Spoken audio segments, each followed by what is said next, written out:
Hello dear students, good morning all of you. તબિયત પાણી સારા હશે બધાના એવી આશા રાખીએ. આજના લેક્ચરની શરૂઆત કરીએ. ચાલો, લાસ્ટ લેક્ચરમાં આપણે ડાયપોલની સ્થિતિ ઉર્જા વિશે વાત કરેલી હતી.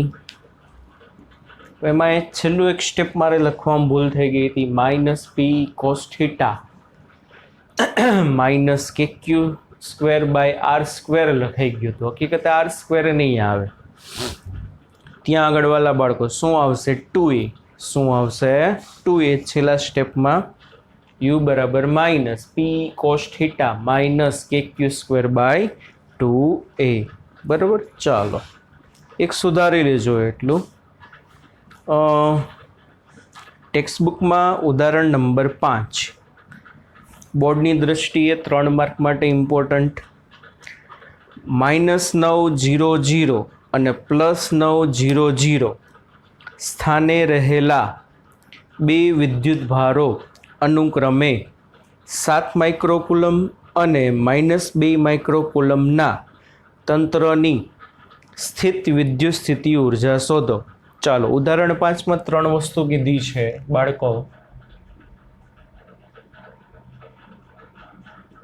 એમાં પહેલું શું કીધું છે? યામ આપ્યા છે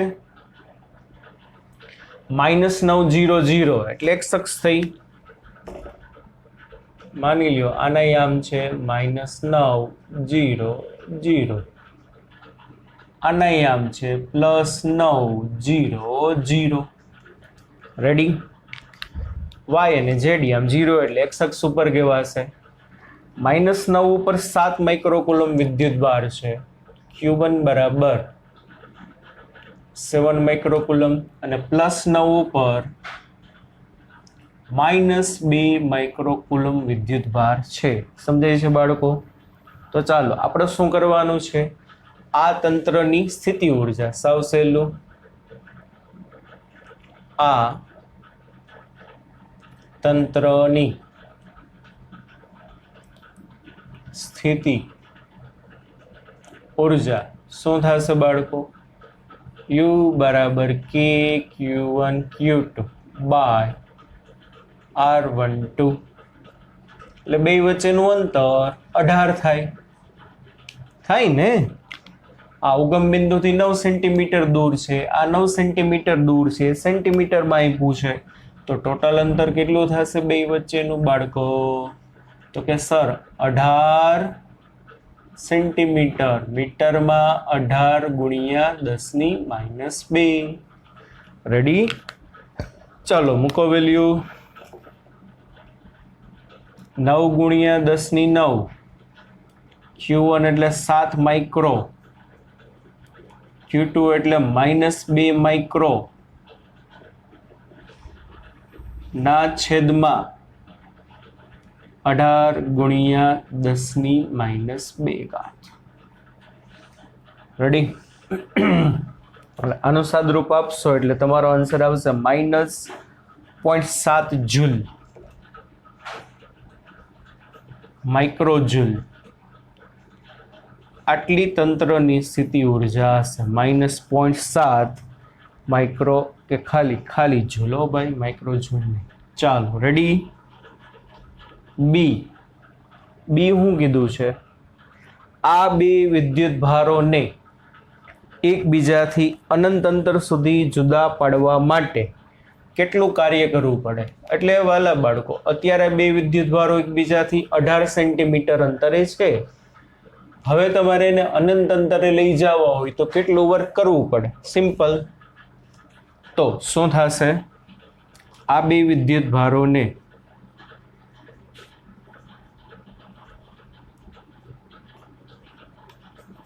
અનંત અંતરે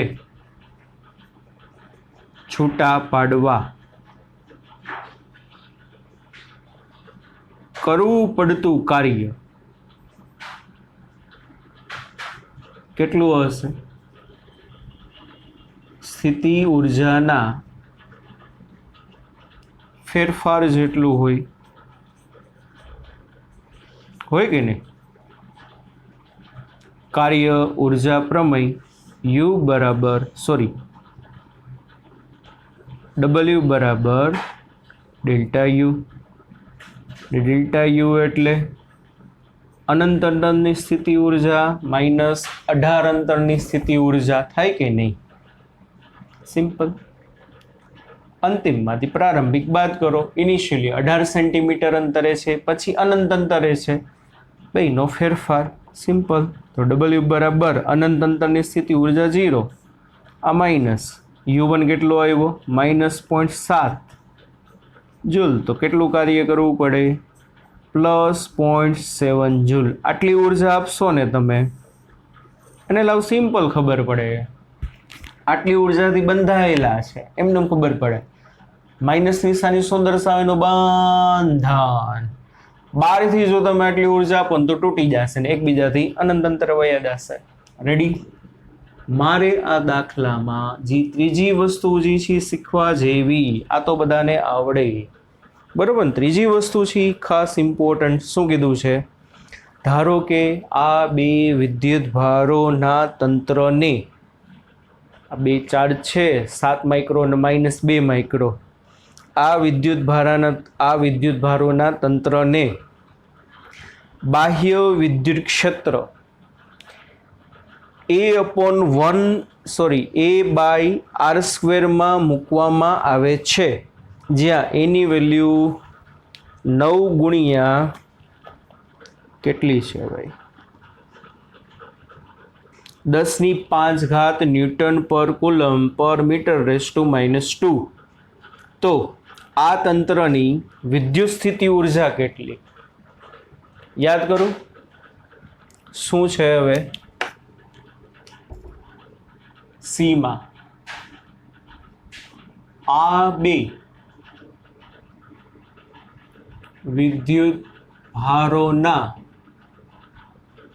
તંત્રને E બરાબર A/r² જેટલા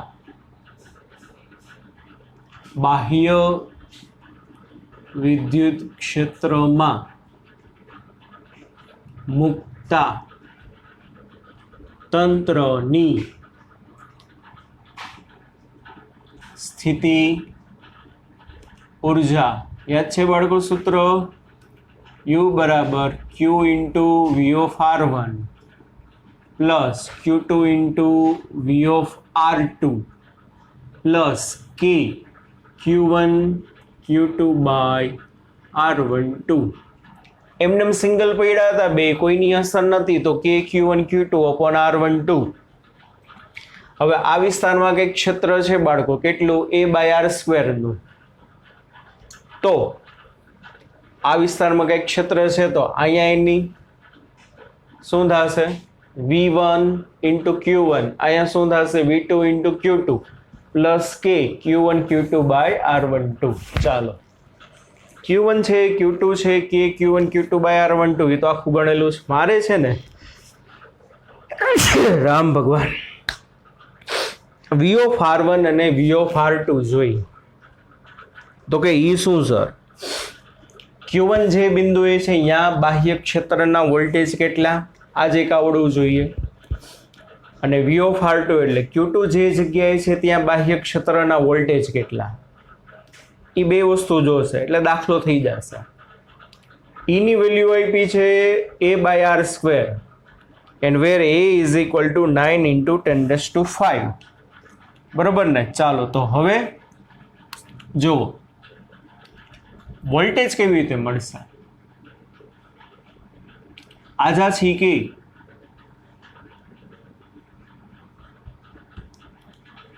V બરાબર ED. યાદ છે બાળકો? તો કે હા સર, V બરાબર ED. E ની બદલે A/r² અને D એ અંતર જ છે એટલે અહીંયા R. સમજાણું?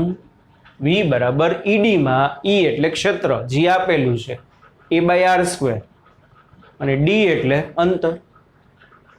V એટલે શું? એવા બે બિંદુ કે જે બે બિંદુ વચ્ચે વિદ્યુત સ્થિતિમાન તફાવત V હોય ને એનું અંદર D હોય. રેડી? તો A/r² ઇન્ટુ ડી એટલે આર, તો એક એક આર કટ એટલે અહીંયા શું આવે એ બાય આર, તો મળી ગયું સિમ્પલ. વીનું સૂત્ર મને મળી ગયું. વી બરાબર એ બાય આર માટે યુ બરાબર Q1 વી ઓફ R1 એટલે શું એ by R1 plus Q2 V of R2 એટલે શું એ બાય R2 પ્લસ કે Q1 Q2 બાય R12 રેવડી, તો કે હા સર. સરસ સરસ. ચાલો Q1 એટલે 7 માઇક્રો, એ એટલે 9 ગુણ્યા 10⁵ આપેલું છે, છેદમાં R1 એટલે Q1 નું અંતર સેન્ટરથી 9 cm એટલે 9 ગુણ્યા 10⁻². Q2 એટલે -2 માઇક્રો એટલે અહીંયા -2 ગુણ્યા 10⁻6 ગુણ્યા એ એટલે 9 ગુણ્યા 10⁵ છેદમાં R2 એટલે Q2 નું અંતર ઓરિજિનથી 9 cm એટલે 9 × 10⁻². એન્ડ કે Q1 Q2 બાય R1 તો એ તો ઓલરેડી આપણે પહેલા કેસમાં ગણેલું તો -0.7. અરે વાહ સરસ સર. નવડો કેન્સલ. 10⁻² ઉપર આવે તો 10⁻+2 એટલે 10⁻7 10⁻6 એટલે 10⁻1 એટલે આ 70. વાહ. નવડો કેન્સલ. -2 ઉપર આવે એટલે +2, 10⁻7 10⁻6 એટલે 10 ગુણ્યા 2 20 -0.7. 70 માંથી 20 જાય એટલે 50, 50 માંથી 0.6 જાય એટલે 49.3 જૂલ. 49.3 જૂલ. તો જ્યારે આ સિસ્ટમને a બાય R² કે જ્યાં a બરાબર 9 ગુણ્યા 10⁵ આટલા બાહ્ય ક્ષેત્રમાં મૂકવામાં આવે તો તંત્રની સ્થિતિ ઉર્જા આટલી હોય. રેવડી બાળકો કેવી રીતે ગણવાનું સમજાણું? બુકમાં શું કર્યું છે જોશો તો ખબર પડશે નહીં.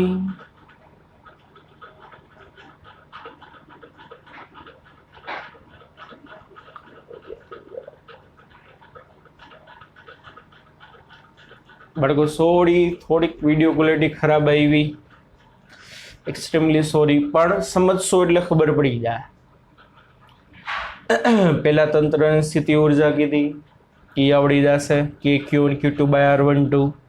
પછી આ બે વિદ્યુત ભારોને અનંત અંતરે લઈ જવા માટે રેડી. પછી આ આખી સિસ્ટમને બાહ્ય ક્ષેત્રમાં મૂકો તો શું થાય બરાબર જોશો એટલે આવડી જશે. તેમ છતાં ના ખબર પડે તો પૂછજો. ફોનમાં બહુ પ્રોબ્લેમ થાય છે.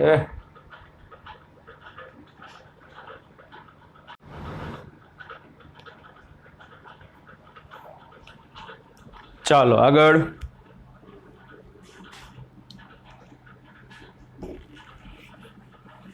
ઉદાહરણ 6.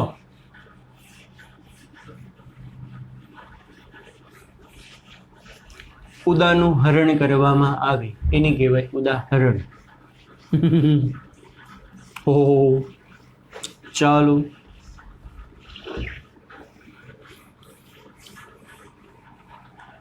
એકલું ભણાવવામાં બહુ કંટાળો આવે ને વાત જ ના પૂછો. તમે સામે હોય તો મોજ આવી જાય. એકદમ સરસ મજાના જુવાનિયા છોકરાઓ હોવ, એકદમ મસ્ત ક્વેશ્ચન ને પૂછતા હોય તો મજા આવે. સામે હોય ને તો ઘરે એકલા રૂમમાં કંટાળી જાય. જી છે ચાલો આપણે આપણું કર્મ તો કરવું પડશે. ચાલો તમે તમારું કર્મ કરો, હું મારું કર્મ કરું. જુઓ, એક દ્રવ્યના અણુને 10⁻29 કુલમ ઇન્ટુ મીટર જેટલી કાયમી વિદ્યુત ડાયપોલ ચાક માત્રા છે બરોબર ને. એક અણુ છે એની ડાયપોલ મોમેન્ટ આપી છે. બહુ સરસ દાખલો છે જોજો. ઉદાહરણ 6. એક અણુની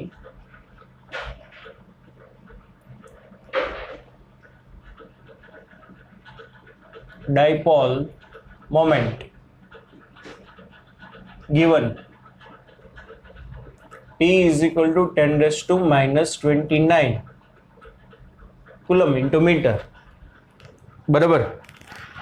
આ દ્રવ્યના 1 મોલ જથ્થાને 10⁶ વોલ્ટ પર મીટરનું મૂલ્યનું પ્રબળ વિદ્યુત ક્ષેત્ર લગાડીને નીચા તાપમાને ધ્રુવીભૂત કરેલો છે. ઓકે સર, આ વળી શું? આપણે નેક્સ્ટ થિયરીમાં આવશે બાળકો. ધ્રુવીભવન, પોલેરાઇઝેશન,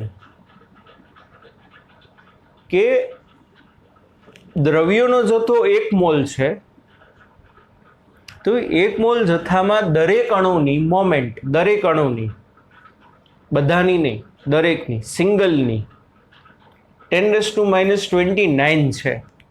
પણ શું હશે આપણે આગળ ભણશું. એ બધા અણુઓની મોમેન્ટ અલગ અલગ દિશામાં ગોઠવાયેલી હોય. એકની આમ હોય ને, એકની આમ હોય ને, એકની આમ હોય ને, એકની આમ હોય ને, એકની આમ હોય ને. તો આપણે આગળ હમણાં જોશું થિયરીમાં પછી કે જ્યારે તમે બાહ્ય ક્ષેત્ર લગાડો ને તો ત્યારે બધા અણુની મોમેન્ટ કોઈ એક જ દિશામાં ગોઠવાઈ જાય. એને ધ્રુવીભવન કહેવાય, પોલરાઇઝેશન કહેવાશે. ડિટેલમાં આવશે, પણ આ તો વચ્ચે શબ્દ આવ્યો એટલે કહી દઉં છું. શું હશે? બધા અણુઓની મોમેન્ટ, એક અણુની મોમેન્ટ આ દિશામાં હોય. મોમેન્ટ તો મને ખબર છે માઇનસથી પ્લસ હોય, પણ એક અણુ આમ ગોઠવાયેલો છે, એક અણુ આમ હશે, એક અણુ આમ હશે, એક અણુ આમ હશે. રિસેસમાં બ્રેકમાં કેમ હોય? બ્રેકમાં બધા મન ફાવે એમ હોય ને, એક આમ હોય ને, એક આમ હોય ને, એક આમ હોય ને. અથવા બે લેક્ચરની વચ્ચે એ શું થયું, એ શું થયું, એ શું થયું, એ શું થયું, બધા અસ્તવ્યસ્ત હોય કે નહીં. પણ જેવું બાહ્ય ક્ષેત્ર ક્લાસમાં એન્ટર થાય એટલે જેવા સર ક્લાસરૂમમાં એન્ટર થાય એટલે બધા ટપોટપ ટપોટપ ટપોટપ એક જ દિશામાં ગોઠવાઈ જાય કે નહીં. બધાનું મોઢું ગયા હશે બોર્ડ તરફ, એટલે બધાની મોમેન્ટ એક જ ડાયરેક્શનમાં આવી ગઈ. It is known as polarization, ધ્રુવીભવન આવશે આગળ. ચાલો, તો 10⁶ વોલ્ટ પર મીટરના મૂલ્યનું પ્રબળ વિદ્યુત ક્ષેત્ર લગાડીને નીચા તાપમાને ધ્રુવીભૂત કરેલ છે. ચાલો, external field E is equal to 10⁶ volt પર મીટર. બરાબર. ચાલો, ક્ષેત્રની દિશા એકાએક, એટલે ધ્રુવીભવનમાં શું થાય ખબર છે? બધા અણુની મોમેન્ટ ક્ષેત્રની દિશામાં જ ગોઠવાઈ જાય. બધા અણુની મોમેન્ટ શું થઈ જશે? ક્ષેત્રની દિશામાં જ ગોઠવાઈ જશે. એટલે ઇનિશિયલી ક્ષેત્ર અને બધા અણુની મોમેન્ટ વચ્ચેનો જે એંગલ હશે ને θ0 બાળકો, એ 0 ડિગ્રી હશે. θ0 કેટલો હશે? 0 ડિગ્રી. પછી શું કહે છે? શું કહે છે કે ભાઈ ક્ષેત્રની દિશા એકાએક 60 ડિગ્રીના કોણ જેટલી બદલવામાં આવે. એટલે ક્ષેત્રની દિશા એક 60 ડિગ્રીના કોણે બદલવામાં આવે. એટલે નવો એંગલ જે છે બાળકો કેટલા ડિગ્રીનો છે? 60 ડિગ્રીનો. ઇનિશિયલી કેટલો હશે? 0. તો આ દ્રવ્યની ડાયપોલ ક્ષેત્રની નવી દિશામાં ગોઠવાતા મુક્ત થતી ઉષ્માની ગણતરી કરો. બરાબર. સરળતા ખાતર નમૂનાનું 100% ધ્રુવીભવન થયું છે તેવું ધારો. 100% પોલરાઇઝેશન થયું એટલે બધા અણુની મોમેન્ટ એક જ દિશામાં ગોઠવાઈ ગઈ છે એવું તમારે શું કરવાનું છે? એઝ્યુમ કરવાનું છે. ચાલો, તો પહેલા તો શું થશે જુઓ. રકમ સમજો શું કે છે? એક અણુની મોમેન્ટ આપી, એને એટલે બાહ્ય ક્ષેત્રમાં મૂક્યો, એટલે બધા અણુનું ધ્રુવીભવન થયું. તો આખા પદાર્થની ટોટલ ડાયપોલ મોમેન્ટ કેટલી હશે? પહેલા 0 હોય, એકની આમ, એકની આમ, એકની આમ, એકની આમ, એકની આમ, એકની આમ, સદિશ સરવાળો કરો તો ઇનિશિયલી 0 હોય. બરાબર. પણ જેવું બાહ્ય ક્ષેત્રમાં લઈ જાવ એટલે બધાની મોમેન્ટ એક જ દિશામાં આવે. તો પહેલા તમે કુલ મોમેન્ટ ગોતો. બરાબર. તો કુલ મોમેન્ટ કેવી રીતે મળશે? 1 મોલ દ્રવ્યમાં 6 ગુણ્યા 10⁻23, હકીકતે 6.022 ગુણ્યા 10⁻23, આપણે એપ્રોક્સિમેટલી 1 મોલ દ્રવ્યમાં 6 ગુણ્યા 10⁻23 અણુઓ આવેલા હોય. બરોબર ને? હવે પદાર્થની કુલ ડાયપોલ મોમેન્ટ. ચાલો, પદાર્થનું કુલ પોલેરાઇઝેશન કેટલું થયું છે, ટોટલ ડાયપોલ મોમેન્ટ શું થશે? એમ લખી શકો, એક અણુની મોમેન્ટ કેટલી છે? 10⁻⁻29. કેટલી છે? 10⁻29. તો 6 ગુણ્યા 10⁻23 અણુની મોમેન્ટ કેટલી? આપણે પી ડેશ કહી દઈએ. એક અણુની પી હતી તો પી ડેશ બરાબર શું થશે?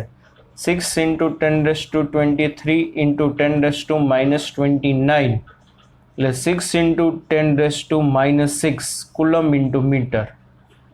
આ શું હશે? કુલ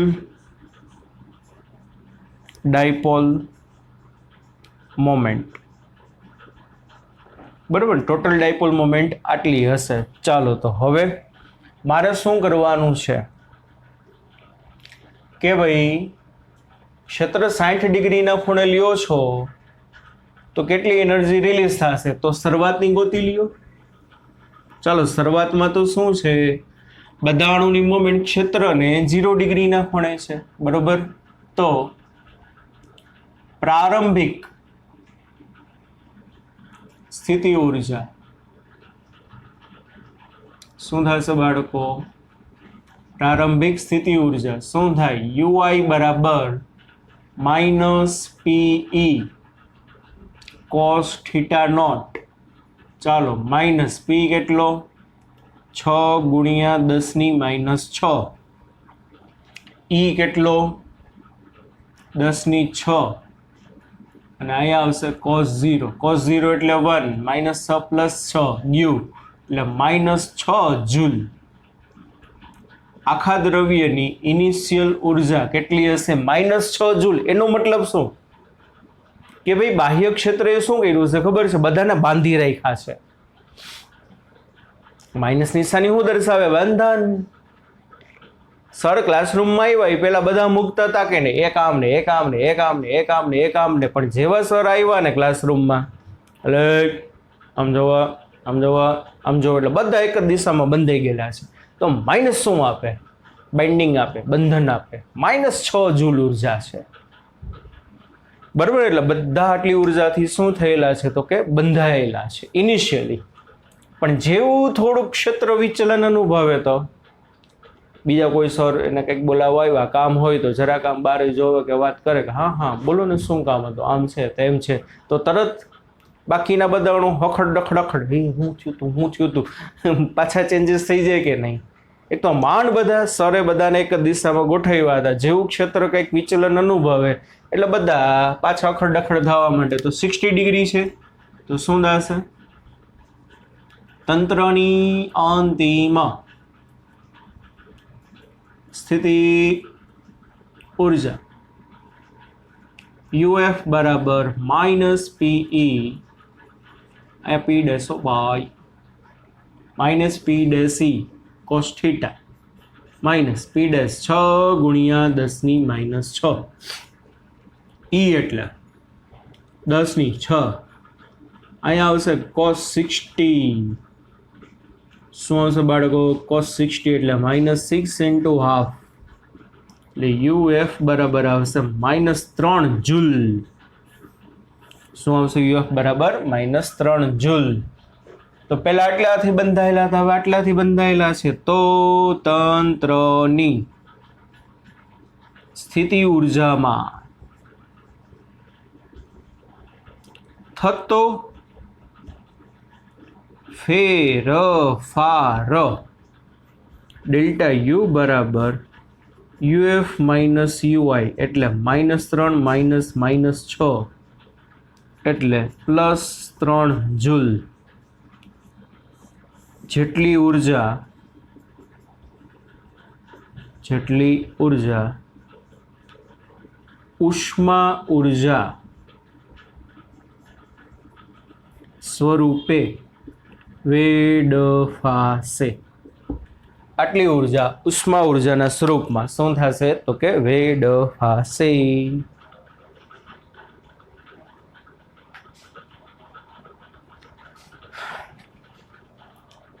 ચાલો રેડી. સ્વાધ્યાયમાં જોવો જોઈએ.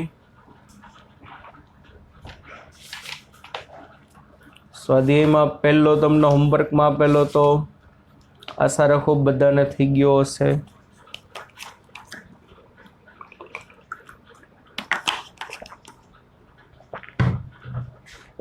ચાલો બીજો.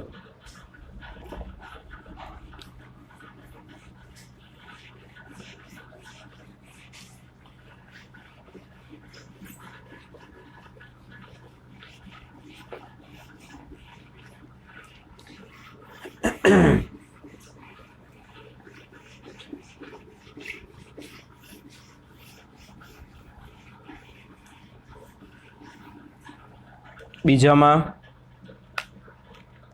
સાવ સહેલો છે કે ભાઈ 10 સેન્ટીમીટરની બાજુવાળા નિયમિત ષટકોણના દરેક શિરોબિંદુએ 5 માઇક્રોકુલમ વિદ્યુતભાર છે.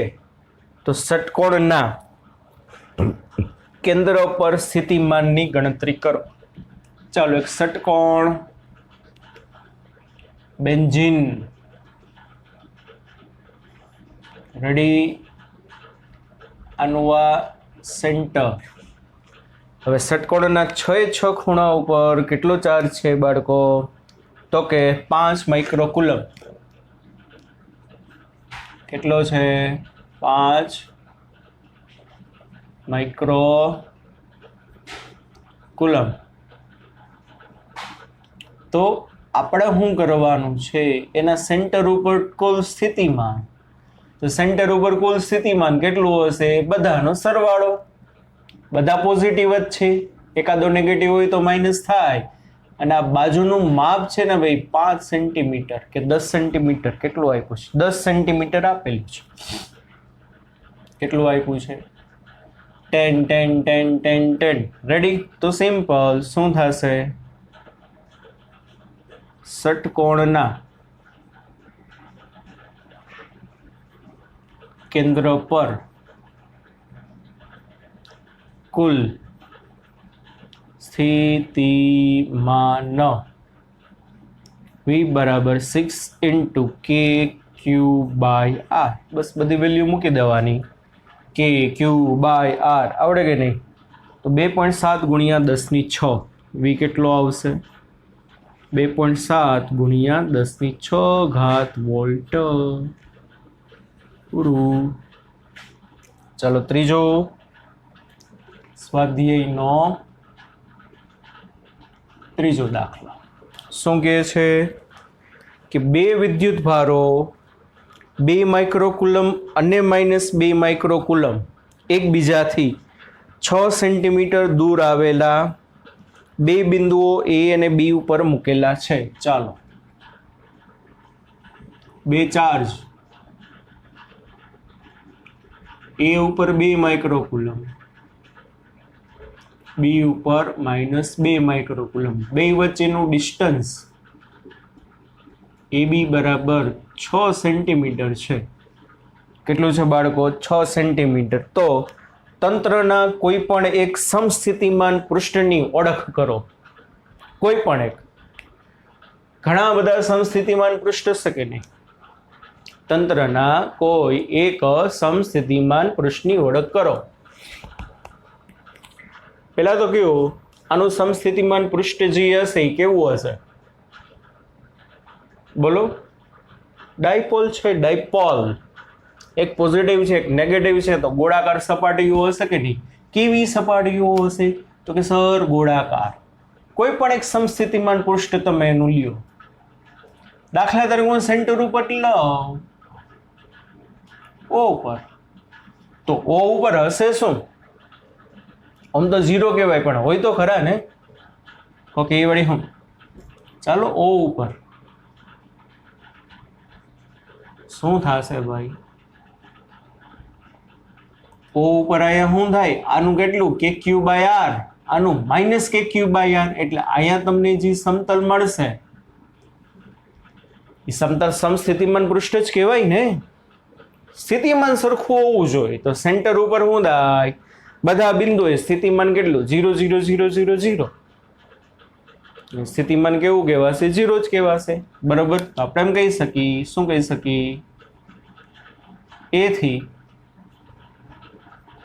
3 સેન્ટીમીટર અંતરે. જોયું તો આપણે આકૃતિ દોરી ત્યારે અહીંયા બે છેદતા નતા. આ બે શું કામ ને બે છેદ નહીં? આ તો સમજાવવા માટે અત્યારે છેદાયડા છે. અહીંયા 0 થઈ જાય. એટલે અહીંયા જેટલા બિંદુઓ આવેલા છે ને કાલ્પનિક સમતલની કલ્પના કરો વચ્ચોવચ્ચ, તો અહીંયા 2 થી 3 સેન્ટીમીટર અંતરે જેટલા બિંદુઓ આવેલા છે ને બધા બિંદુએ પોટેન્શિયલ 0 0 0 0. એટલે કેવું પૃષ્ઠ કહેવાય? સમસ્થિતિમાન પૃષ્ઠ. A થી 3 સેન્ટીમીટર અંતરે તથા B થી પણ 3 સેન્ટીમીટર અંતરે કુલ સ્થિતિમાન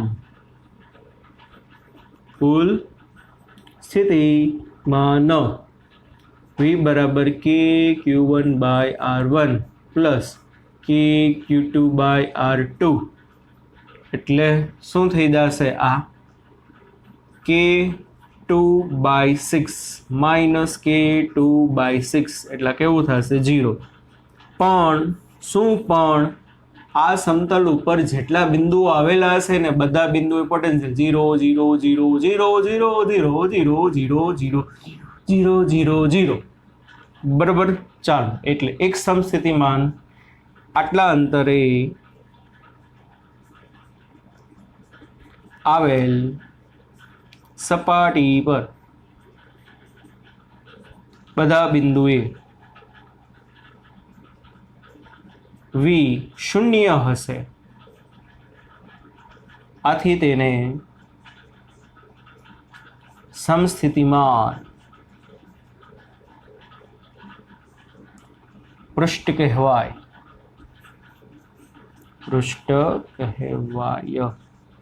એમાં બીજું શું કીધું છે? આ સપાટી પર દરેક બિંદુએ ક્ષેત્રની દિશા. આ સમસ્થિતિમાન પૃષ્ઠ પર દરેક બિંદુએ ક્ષેત્રની દિશા. ચાલો, પોઝિટિવ ચાર્જ છે તો પોઝિટિવ ચાર્જનું ક્ષેત્ર તો ક્યાં હશે? તો કે ધન થી ઋણ. તો લખી શકો શું? વિદ્યુત ક્ષેત્ર ધન થી ઋણ હોવાથી આ સપાટી પર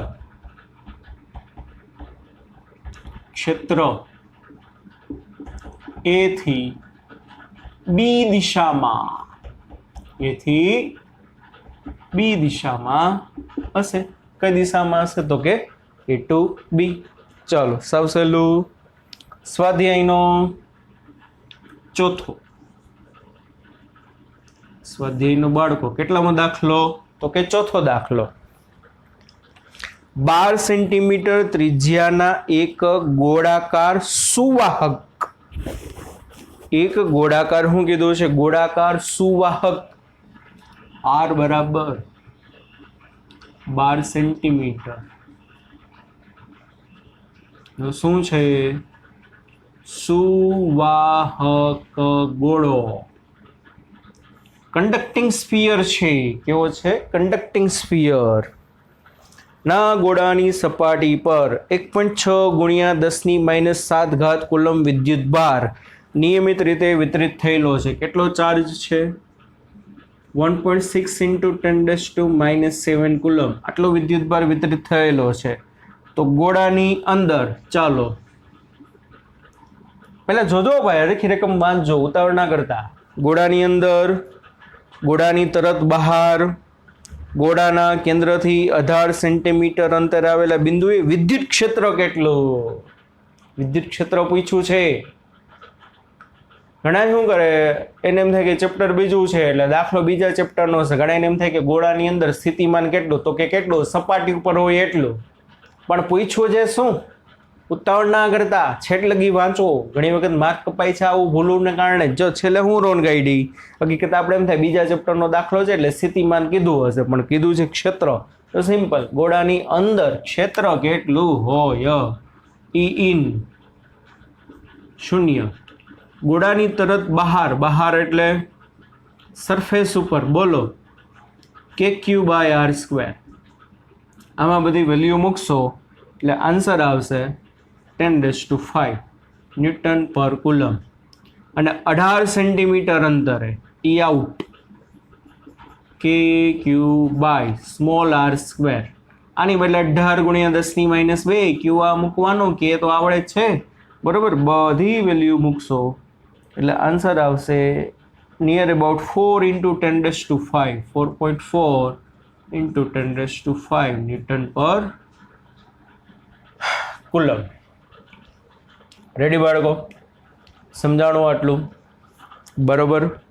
ચાલો આજના લેક્ચરમાં આટલું રાખીએ, બાકીનું નેક્સ્ટ લેક્ચરમાં જોશું. ત્યાં સુધી બાય બાય, ટેક કેર બાળકો, સી યુ, ધ્યાન રાખજો, મળીએ નેક્સ્ટ લેક્ચરમાં.